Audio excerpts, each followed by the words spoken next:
So we can be really crappy at repair, just we as a whole, at repair and apologies. And I want to talk about why.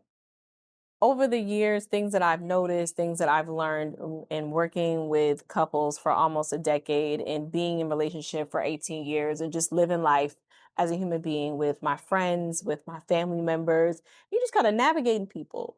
But you know those moments that stick out where it's like, yo, somebody said they were sorry and you had that cringe moment where you're like, I don't care about your sorry. Like, and this sounds really blunt saying it, but that's how it's like, I don't care about your sorry. I don't want to hear sorry. Your sorry doesn't mean anything to me.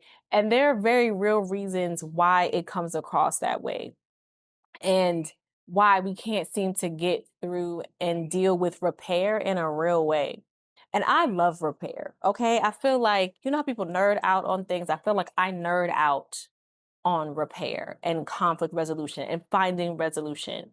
I would say that I probably fell in love with conflict resolution when I want to say upper elementary. It might have been lower middle school, junior high school, when I was a conflict mediator. Okay. I was out there with my conflict mediator sash, helping people, helping my peers on the playground resolve their conflict. They would come to me.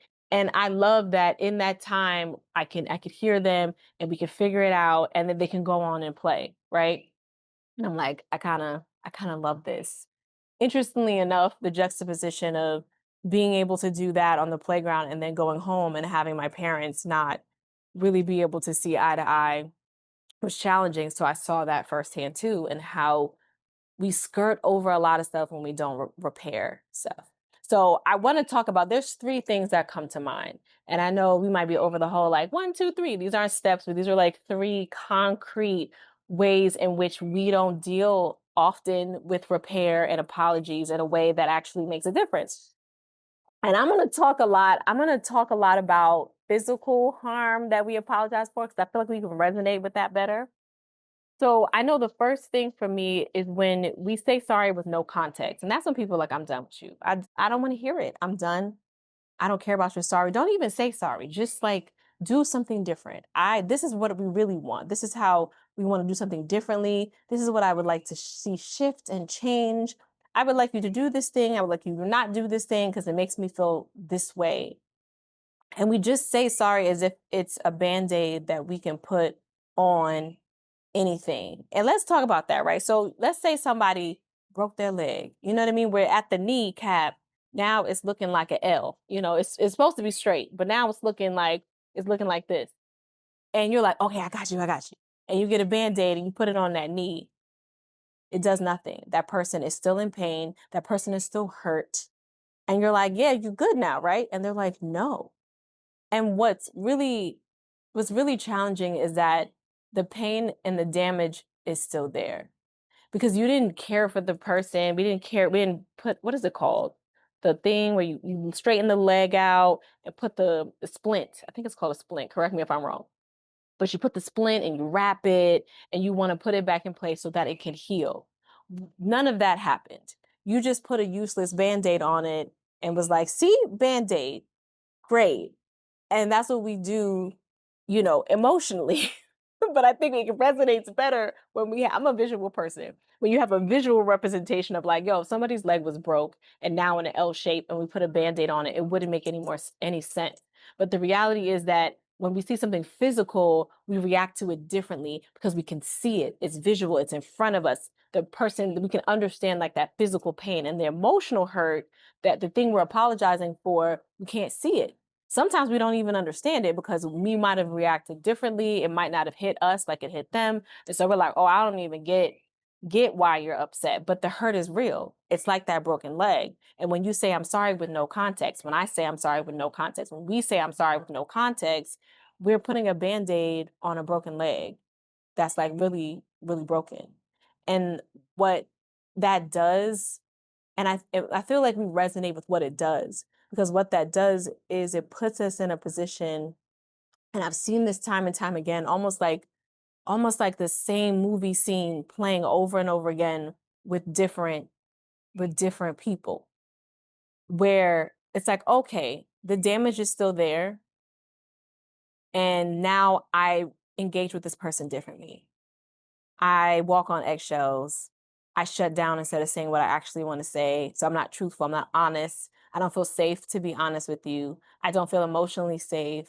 I don't feel as close and connected to you as I want to be, even when we're sitting right next to each other on the couch or we're laying right next to each other on the bed. Like, I don't feel close to you because I'm still walking on those eggshells emotionally, no matter how physically close we get. Even if we having our grown up time, it could feel better if I felt closer emotionally to you because the damage, the band-aid that you put on didn't fix anything, but I'm expected to still walk around like it is fixed or it is healed, and it's not. And those moments where we just like, yeah, I'm sorry, as if that's some magic wand that fixes everything, causes such lingering damage in our relationships. And yeah, I'm talking about our partnerships, but this is friendships, this is family relationships. People just want to feel we just want to feel like we're seen and we're heard, that someone's going to care for us. Now, physically, right? That's like the splint and the wrapping of the leg, putting it back into place, but emotionally caring for that person too, hearing what they have to say, being in a space of understanding, and that is like that those beginning parts of repair. I'm like, this is what I would do. Okay, next time I'm gonna do this. I realized I came to you this way. Next time I'm gonna do this. And yeah, I feel like sometimes we live in the space of the aftermath and the consequences of not really repairing and not really dealing with resolution, but we don't really live in the moment of what it would be like to actually repair. And when I think of apologies and repair, one of the things that can burn your biscuits, it can burn your biscuits, is when somebody's like, but I didn't mean to. I didn't mean to do it. It wasn't what it wasn't my intention. Cool. It wasn't your intention. That's fine. And yet there was still an impact, right? So let's physical. I want to do the physical visual equivalent, at least in my mind. Like, let's say you're leaving my house in your car and I'm standing behind your car and what you meant to do was put the car in drive. You meant to put it in drive. Because I know all of you already know where I'm going with this, but stay with me. Let's go on the ride together. Because you meant to put it in drive and go forward. And you, for whatever reason, put it in reverse and went backward and you hit me with your car. Imagine coming out your car, seeing that you hit me with your car and be like, ooh, I didn't mean to do that. I meant to go forward. I didn't mean to go backwards and hit you. And I'm sorry you feel hurt. I'm sorry you feel like you're hurt on the ground right now, but I didn't mean to. So the the way it sounds so ridiculous when we're talking about physically harming somebody, it sounds I'm saying it out my mouth and I'm like, this sounds ridiculous. But it's just as ridiculous when we're dealing with emotional hurt, when it's like there's something that I need to apologize for. If you're like, yeah, but I didn't mean to. I didn't mean to punch you in the face when I flung my arm, this way, but I still did. There's still an impact. There's still an injured party. And a friend of mine, we talked about this too, that the intention doesn't, you know, dissolve the impact of whatever's happening. Now, that doesn't mean I'm a proponent of saying that that wasn't the intention. I think sometimes we do need to hear, okay, you didn't mean to do this to me. You still did it to me, and that needs to be acknowledged. But I do need to hear that you also didn't mean to, because sometimes we don't know. Sometimes we think, oh, you meant to do that. You was trying to be messy, or you were trying to be, mean, or you were trying to hurt my feelings. But it's like, oh, I didn't mean it to come off that way. I didn't mean for, that wasn't my intention. And yet I still see that you're hurt. Then we're on the road to really repairing and dealing with resolution and bringing more intimacy and closeness. But that's such a pet peeve one, because there is a sense, even in children, I think you see it in children developmentally, right? And sometimes I guess when we start adulting, we don't develop on out of it, of somehow it absolves you of accountability if you didn't mean to do it. And that's just not real. And in dealing with children, I have these conversations with my daughter specifically, and I'm working on it as my son is getting older. He's still a toddler. That sometimes, I mean, not sometimes. If I do something to my child, to either of my children, if I am impatient and snapping at them, if I yell and or if my level of upset doesn't even match what they did because I'm dealing with my own stuff, or I interrupt them or I wasn't listening and they point that out to me, I'm gonna apologize. I'm gonna be like, oh, I apologize. That wasn't even about you. I'm gonna apologize to them. And my daughter would be like, it's okay. And I'd be like, but it's not okay.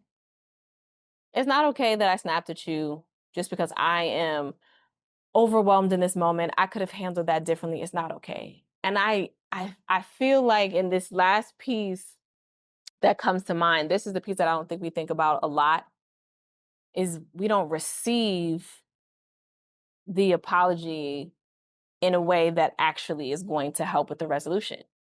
We'll say it's fine. Somebody apologize. Okay, yeah, it's fine. Yeah, it's okay. It's not though. It's not okay. It's not fine. Harm was done, hurt was done, accountability was taken. It's not. And we could just receive it and embrace the fact that somebody apologized and be like, "Okay, thank you. Appreciate it." My husband and I, we do this and I don't even know if it was a conscious thing. It might have been like we're in our healing, era. We're in our connectivity era. It was getting dark. Hopefully I can lighten this up, y'all. But I'm wrapping up. Um and we'll apologize for things. The other person will be like, yeah, that's what I needed to hear. It's like the thing. I'm glad you said that. That did help. And we also talk through like what's going to be different, but ultimately it's like, oh, there's a relief. It's not like, it's fine, it's okay, because it really wasn't. We don't even say that to each other. And I noticed that when I was just kind of marinating on this for today. um but we don't say that, and it's actually really helpful that we can receive that in a way that is genuine and not like being like, it's whatever, because it obviously wasn't. And I want my kids to know that too. I want my daughter to know that too. That you don't have to be like, it's okay when it's not. If you're picking up what I'm putting down, let me know in the comments below. And if you've made it this far in the video, let me know too. Say, hey, roll call. Let me know that you're here, who you are. You're not just a number. I appreciate you. You're in a special group of people that actually get to the end of the video, and I really appreciate you. And if any of this that we talked about today around apologies sounds familiar, if the walking on eggshells is real, if you're not feeling connected, if you're not feeling close and you want that, um, I put together the marriage reset bundle, and you can meet me in the description and check that out. It's definitely a gentle way to, at your own pace, to really fold into your busy, maybe chaotic life, fold in concrete ways to be closer, to be more honest, to listen more to each other in a practical way, right? We talking about real stuff. So if that resonates, that feels good to you, that feels true for you, then meet me down in the description. I got you. And thank you so much for being here. I'm Imani. I am here to encourage us to stay connected, clearly. Connected to yourself, connected to your partner, connected to creating a life that feels good to you. Because we only get the one. So if that's your vibe, please subscribe. Thank you so much for hanging out with me, and I'm gonna see you in the next video.